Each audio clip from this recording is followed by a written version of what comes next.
Bonjour, Pasteur Saïd.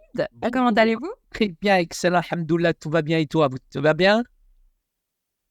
Très, très bien. Alors, on est vraiment content et honoré de t'avoir sur la chaîne CBN pour parler aujourd'hui de la marche pour Jésus qui a eu lieu le 3 juin. C'était vraiment un moment mythique. J'étais là, présente, et c'était le feu dans les rues de Paris. On aimerait vraiment avoir vraiment ton regard sur cet événement, comment tes impressions, mais aussi, avant tout, comme tu es aussi dans le comité d'organisation de cet événement, est-ce que tu pourrais nous dire un peu qu'est-ce que c'est la Marche pour Jésus en quelques mots? Alors, la marche a été initiée sur Paris il y a plus de 25 ans maintenant. D'ailleurs, dimanche dernier, j'ai rencontré un petit peu ceux qui étaient à l'initiative de cette marche. C'est d'abord plusieurs amis de ce qu'on appelle en fait les hommes d'affaires du plein évangile. Et l'objectif étant simplement de braver le pavé de Paris avec des chrétiens qui viennent quasiment de différentes dénominations. Donc, ce qui fait que ce n'est récupéré par personne. Hein, la volonté de cette marche, c'est que toutes les églises s'impliquent. On ne met pas en avant une dénomination ou un mouvement plus que l'autre, mais notre objectif, c'est vraiment de faire rayonner le nom de Jésus dans le cadre de cette marche-là. Donc, elle a eu lieu il y a plus de 25 ans. Et là encore, cette année, je dirais post-Covid, même si les difficultés ont été là, on était entre 12 000 et 15 000 personnes, hein, selon la préfecture, selon Paris et puis selon les évangéliques. Mais en tout cas, nous étions au moins 15 000 personnes dans les rues. Ce qui est beau, c'est que les dénominateurs communs qui nous animent tous, c'est véritablement cette foi en Jésus, mais aussi le fait de le manifester publiquement. Il y a tellement de manifs aujourd'hui à Paris, mais qu'il faut que les chrétiens sortent un petit peu de leur ghetto évangélique et qu'on puisse faire vraiment briller, je dirais, cette lumière de Jésus avec pertinence, avec intelligence. Et puis aussi, ce qui nous anime, c'est vraiment la joie. Et là où j'ai été vraiment frappé, c'est de voir un petit peu que il y a beaucoup de jeunes cette année. C'est impressionnant de voir, je dirais que 60% des marcheurs avaient en tout cas moins de 25-30 ans. Waouh! Et alors moi, j'ai été l'année dernière également et j'ai eu l'impression qu'il y a eu vraiment beaucoup plus de monde cette année. Est-ce que vous savez un peu le rapport de nombre, de chiffres entre l'année dernière et cette année? Oui, je pense que on va vraiment en progression. Il y a une nette amélioration parce qu'à la tête, il y a des gens aussi extraordinaires comme son président Gilbert Léonian, qui a fait un travail remarquable de communication avec des prises de contact avec différentes églises. Il y a eu de belles réunions de préparation avec André, son épouse et une équipe de bénévoles qui sont formidables, ce qui fait que, je dirais, la communication a fonctionné. Nous étions environ un peu plus de 5000 cette année. Et la particularité, c'est que nous, habituellement, on termine sur un podium dans un camion, mais là, en fait, on a terminé carrément au Champ de Mars avec un super podium. Et ça, c'est vraiment unique, inoubliable, je dirais, de Wow! se retrouver sur le Champ de Mars, en face du Trocadéro, face à la Tour Eiffel, avec une marée humaine, je dirais, de chrétiens et de non-chrétiens, parce que c'est un parquet immense, donc il y avait beaucoup de personnes nouvelles qui étaient vraiment assez étonnées de voir un petit peu ce carnaval évangélique avec je dirais, des gens qui ont des chasses, les drapeaux, etc., des gens qui distribuent des flyers, la musique et tout. Et c'est vrai que ça draine énormément de monde, en fait. Est-ce que tu pourrais nous dire un peu, toi, tes impressions personnelles?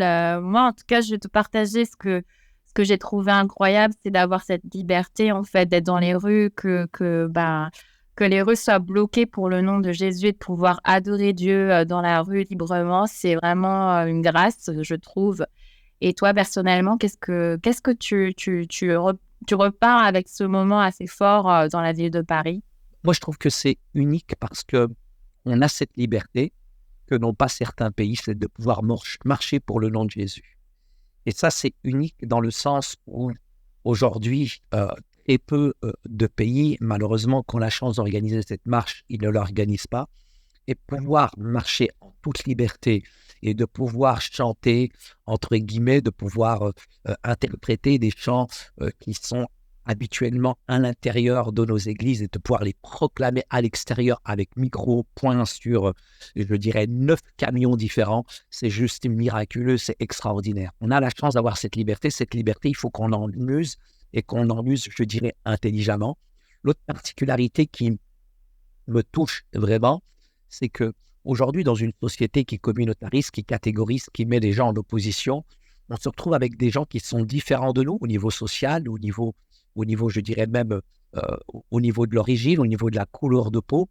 Et je pense que cette marche réunit des personnalités, des gens qui viennent de différents horizons. Et je pense qu'on peut tabler sur à peu près 40-50 nationalités différentes.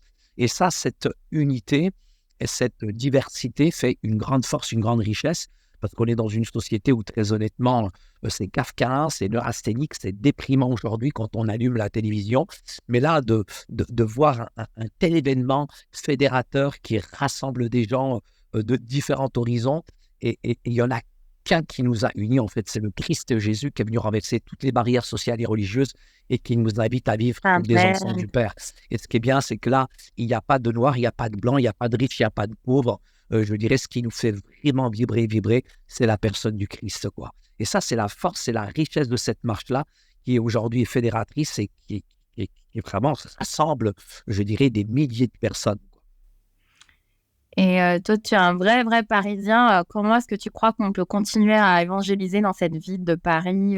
Qu'est-ce qu'on peut montrer dans cette ville, non seulement dans notre quotidien pour les Parisiens, mais aussi ceux qui nous regardent et qui sont dans la francophonie, qui ne sont pas forcément en France, mais qui sont peut-être d'un autre pays aussi. Comment est-ce qu'on peut prier? Comment est-ce qu'on peut évangéliser dans cette ville?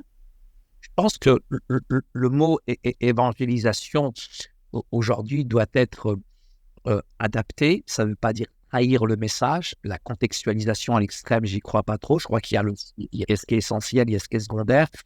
Il y a la forme, il y a le fond, mais nous sommes là pour partager notre foi dans une atmosphère d'amour et de liberté. Ça prend simplement quelques secondes, quelques minutes, elle commence par un sourire. Et on ne peut pas être, je dirais, un bon chrétien si d'abord on n'est pas un bon voisin. Donc l'évangélisation, je dirais le partage de l'évangile commence déjà avec notre voisin. Et après, si nous avons la chance d'avoir, je dirais, des manifestations qui sont particulières et on peut en tout cas les faire avec les autorisations du gouvernement, pourquoi pas faire des marches pour Jésus ou alors célébrer le jour du Christ ou alors faire la fête des voisins ou alors carrément des fêtes de Noël qui aujourd'hui sont vraiment des super outils pour faire connaître le message unique en fait de celui du Christ rédempteur qui est venu véritablement pour nous sauver et pour donner un peu d'espérance. On est dans un monde qui aujourd'hui, c'est clair, on va dans l'inconnu, les incertitudes sont là, l'avenir devient illisible, devient impensable. Et si on peut, je dirais avec force, avec amour, avec conviction, mettre en place ce type de manifestation, je pense que c'est le meilleur message qu'on peut en tout cas passer, c'est qu'il y a un avenir, il y a une espérance pour chacun des pays et chacun de nos contemporains en tout cas. Donc on a juste besoin d'être pertinent, intelligent et en même temps, ça ne tient qu'à faire un pas. Et quand on fait un pas, je crois que Dieu fait tout le reste. Amen. Écoutez, je vous remercie, Pasteur Saïd, pour ce temps super enrichissant et merci pour ce partage. Shalom, j'espère que vous avez aimé cette vidéo. Abonnez-vous pour ne pas rater nos programmes. Merci de faire partie de notre famille TBN. Que Dieu vous bénisse. Shalom de Jérusalem.